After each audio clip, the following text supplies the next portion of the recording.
Kalau kamu semangat saat bisnis dan pekerjaanmu lagi baik-baik saja, anak kecil juga bisa, bro. Tapi ketika kamu memilih tetap semangat dan tidak pernah keluar dari arena pertempuran, saat bisnis dan pekerjaanmu lagi tidak baik-baik saja, hanya orang-orang sakti yang bisa melakukan itu. Itulah kenapa para pemimpin pasti lebih sedikit daripada para pengikut. Karena para pemimpin berjalan mengikuti impiannya, sedangkan para pengikut, mereka berjalan menunggu bukti. Nah, itu menimbulkan reaksi ya. Jadi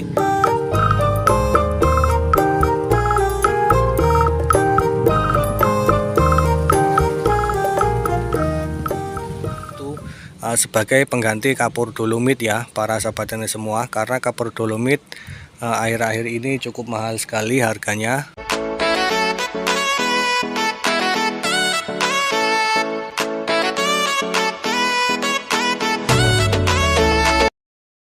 Assalamualaikum warahmatullahi wabarakatuh. Salam semangat para sahabat tani semua dimanapun berada.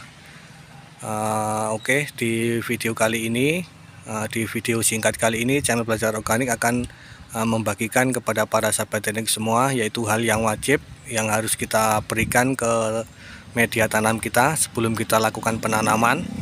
Jadi setelah kita lakukan persiapan lahan seperti penggemburan tanah dan juga pemberian kompos, jadi ada hal yang wajib yang harus kita berikan ke media tanam kita, yaitu pengapuran ya para sahabat tani semua. Biasanya para sahabat tani semua ataupun petani-petani yang lain yaitu menggunakan kapur dolomit. Akan tetapi di video kali ini saya akan berbagi cara untuk meracik pengganti kapur dolomit ya para sahabat tani semua, karena kapur dolomit akhir-akhir ini harganya cukup mahal sekali. Makanya saya bagikan video ini agar supaya para sahabat teknik semua bisa lebih menghemat biaya ya. Jadi dengan cara membuat pengganti kapur dolomit. Kemudian bagaimana caranya? Simak video ini dari awal sampai akhir, jangan di skip agar supaya para sahabat teknik semua paham bagaimana cara meracik, kemudian dosis dan juga cara pengaplikasiannya. Nah, para sahabat teknik semua, nah kemudian untuk cara pembuatannya sangat mudah sekali ya para sahabat teknik semua. Kita hanya memerlukan modal sebanyak Rp12.000 saja untuk membeli kapur bangunan ya para sahabat tani. Jadi ini kapur ini yang biasa untuk mengecat patok mini. Ini saya membelinya per kantong ini harganya Rp6.000. Kemudian saya membutuhkan 2 kantong, jadi cukup Rp12.000 saja. Kemudian untuk bahan yang selanjutnya yaitu sebenarnya yang penting buah-buahan yang bersifat asam ya. Dan kali ini saya menggunakan jeruk dan juga belimbing muluh ya para sahabat tani semua, dimana kedua bahan ini sangat asam sekali apabila kita makan. Nah, kemudian untuk airnya kita memerlukan sebanyak 20 liter air ya para sahabat tani. Jadi per 20 liter air kapurnya 2 kilo, dan juga untuk buah-buahan yang asamnya ini kira-kira 1 kilo ya para sahabat tani. Jadi 1 kilo saja untuk buah-buahan yang asam. Oke, selanjutnya kita menuju ke cara pembuatannya. Nah, untuk caranya yang pertama kita masukkan dulu kapurnya ini ke dalam air ya. Kita masukkan semua kapurnya ke dalam air sebanyak 20 liter. Nah, ini. Nah, kemudian setelah kita masukkan kapurnya ini, jadi sambil menunggu kapurnya ini hancur ataupun terlarut ke dalam air, nah itu menimbulkan reaksi ya. Jadi sambil menunggu kapurnya ini hancur, kita lakukan penghalusan kedua bahan ini ya, yaitu jeruk dan juga belimbing wuluhnya. Caranya, nah jadi kalau yang tidak punya blender bisa lakukan dengan cara yang seperti saya lakukan ya, yaitu diiris-iris menggunakan pisau seperti ini para sahabat tani semua. Untuk memperkecil bagian-bagian dari buahnya ini. Nah, setelah kita haluskan, Nah, seperti ini. Selanjutnya kita lakukan peremasan ya para sahabat tani semua, untuk mengeluarkan airnya ya, ataupun kandungannya.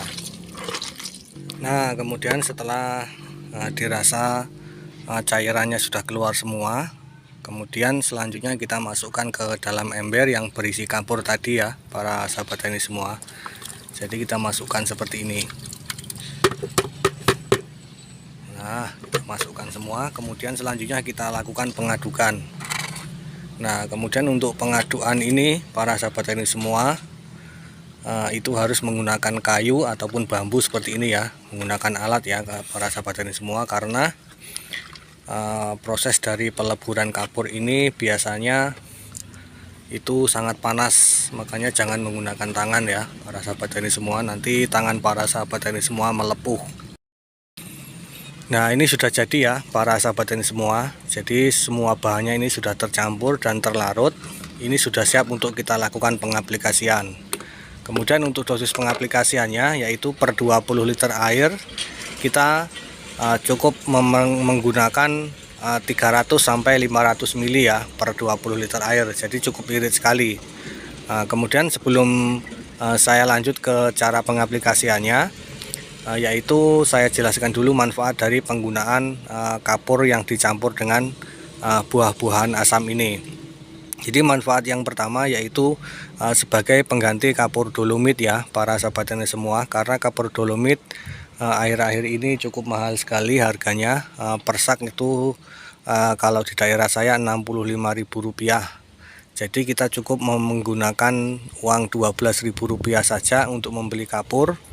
Kita bisa menggantikan berjuta-juta keperluan untuk pembelian pupuk dolomit ya. Jadi cukup Rp12.000 saja. Kemudian manfaat yang selanjutnya yaitu untuk menetralkan pH sebelum kita lakukan penanaman, agar supaya penyerapan unsur hara dari tanaman kita itu bisa lebih maksimal lagi, dan juga untuk mengurangi resiko serangan penyakit yang disebabkan oleh jamur dan juga bakteri-bakteri jahat yang ada di media tanam. Nah, jadi untuk pengaplikasian di sini saya menggunakan 300 ml ya per 20 liter air. Jadi per 20 liter air ini saya campurkan 300 ml larutan kapur ya para sahabat tani semua. Kemudian untuk cara pengaplikasiannya yaitu dikocorkan di media tanam sebelum kita lakukan penanaman. Nah, untuk cara pengaplikasiannya yaitu caranya kita kocorkan ke media tanam seperti ini secara merata ya para sahabat tani semua, agar pH yang ada di media tanam itu bisa netral sebelum kita lakukan penanaman, yang bertujuan untuk memaksimalkan fungsi dari serapan unsur hara pada tanaman kita. Kemudian untuk mencegah resiko terserang penyakit yang disebabkan oleh patogen dan juga bakteri jahat yang ada di media tanam kita. Nah, demikian tadi ya para sahabat tani semua. Jadi ilmu yang channel Bajar Organik bagikan semoga bisa lebih bermanfaat lagi. Kemudian untuk yang selanjutnya jangan lupa untuk mendukung channel Bajar Organik agar terus berkembang dan juga bersemangat di dalam berbagi ilmu tentang dunia pertanian yang ringan biaya, ramah lingkungan, dengan cara menekan tombol like dan juga subscribe ya. Kemudian aktifkan juga tombol lonceng notifikasinya agar tidak ketinggalan ilmu-ilmu terbaru yang channel Bajar Organik bagikan. Kemudian jangan lupa share video ini ke sahabat tani yang lain agar para sahabat tani yang lain juga mendapatkan manfaat dari ilmu yang para sahabat tani semua bagikan. Oke, selanjutnya saya mohon maaf apabila ada kesalahan di dalam penyampaian yang kiranya menyinggung para sahabat tani semua, tapi tujuan dari channel Bajar Organik yaitu berbagi ilmu. Oke, jangan lupa untuk memberikan kritik dan saran dan juga komentarnya di kolom komentar, nanti akan langsung saya tanggapi. Oke, dan saya akhiri. Assalamualaikum warahmatullahi wabarakatuh.